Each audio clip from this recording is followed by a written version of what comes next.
susceptible. Thank you, Sir John. Thank you. Sorry for the delay. They were wiring me up back there. So.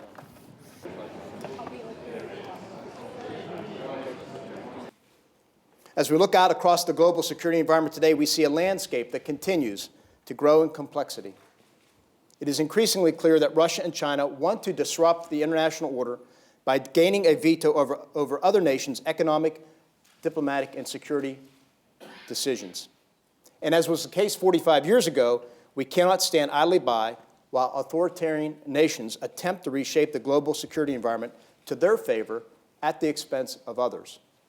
Doing so would invite continued aggression and diminish our ability to deter future conflicts.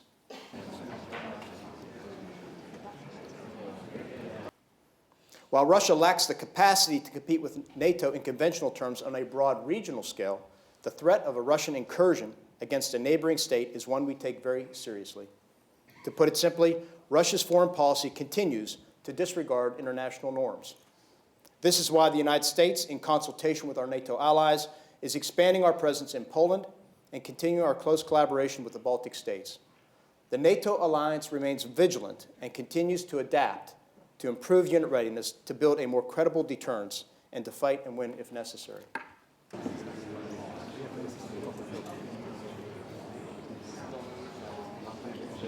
The more dependent a country becomes on Chinese investment and trade, the more susceptible they are to coercion and retribution when they act outside of Beijing's wishes.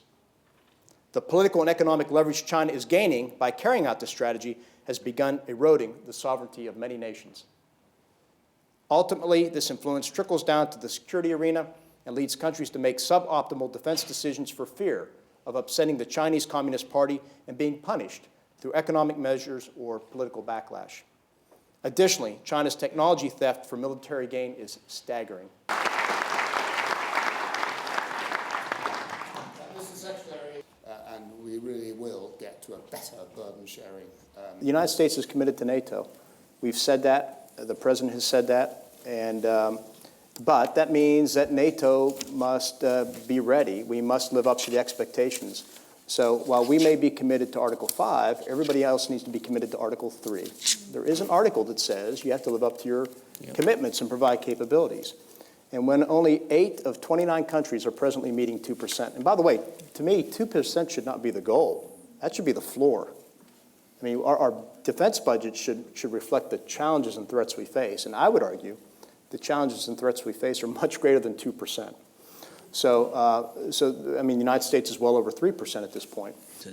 How would you make the mission possible? Thank you.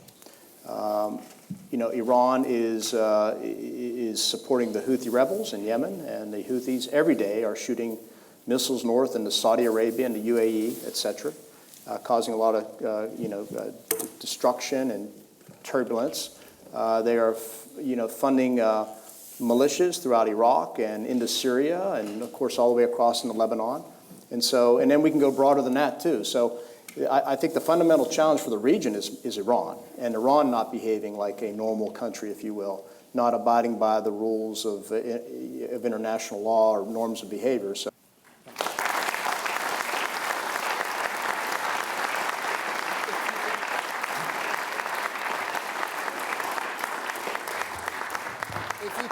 If you can just stay here while I escort the Secretary.